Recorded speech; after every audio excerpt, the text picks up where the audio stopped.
and rumours that he beats his wife have apparently convinced the drinks firm that Mike doesn't have the Mr. Clean image necessary to pass the Pepsi challenge. No problem. Just not sham a Diet Pepsi. Diet Pepsi, the undisputed champion.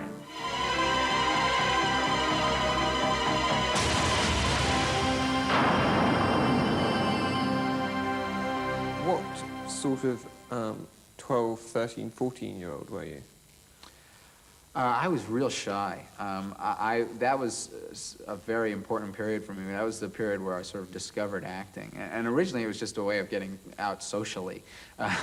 You see, all the guys in my school were like too macho to get into the school plays. You were brought up in New York? Yeah, New York City. And I, however, grew up in an acting family, so I just jumped right in. So there was like 8 guys and 24 girls, and you just couldn't lose, and you spent hours with them as they stood around in their tights and everything, and it was great. It was the closest thing to an ideal experience you could get. And before that, you say that you were rather shy before when you were younger. I was very shy because I didn't feel that, like there was anything I was particularly good at, As a child? Yeah. Not that anybody made me feel that way. It was a feeling I had myself. And your parents were actors. Were they around a lot when you were a child? No, my father and my mother were divorced when I was 4, and then my mother used to have to support us, so she'd have to go off and do a show in Chicago for 6 months at a time, and she felt really guilty about it, and she shouldn't have, because I remember understanding. I remember not really holding it against her at all. At what age? She wasn't around. I remember by about 11, I was pretty cool on it. I didn't mind the separation. So what point did you start dating then? I remember my first, I feel like it was late because I have friends who are like, yeah, I was having sex when I was 6 years old, And that's, they always start exaggerating just a little when you're young. I started when I was about 13.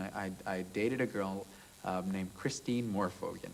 she and I, however, did not like each other very much. We were dating because everybody else seemed to be dating, and she was a nice-looking girl, and I heard that she sort of liked me, even though I didn't ever really have any kind of a conversation with her.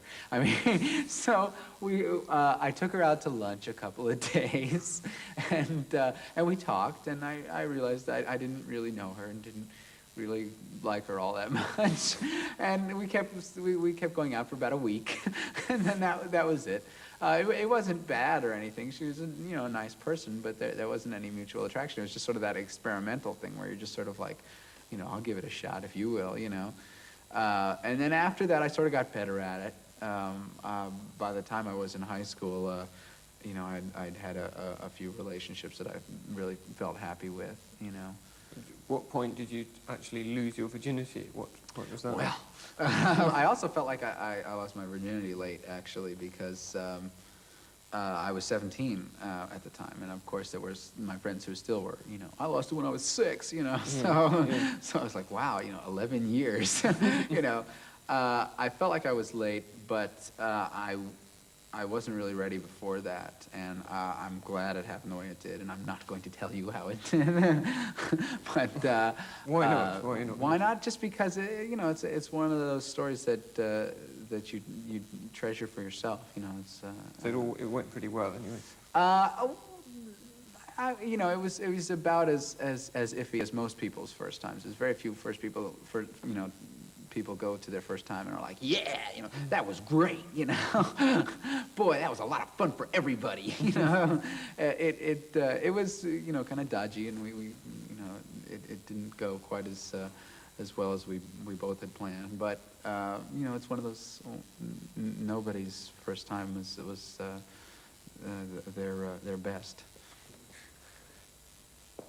She wanted me to have a job that I could depend on, something that a merchant banker or an accountant. Anything, she wanted me. I was very interested in science as a child, and that's why I went to the Bronx High School of Science as a teenager. I was studying geology and meteorology, and I think that was really more of a quest for me to find something that had definite answers, as opposed to things that are just very nebulous. But I sort of gave up that pursuit after a while when I started getting into acting. But I mean, is it, when you say that there's tremendous pressure on them from school and society, is it ultimately to make money? Is that the final arbiter of whether you succeeded or not in America? Not so much as it used to be.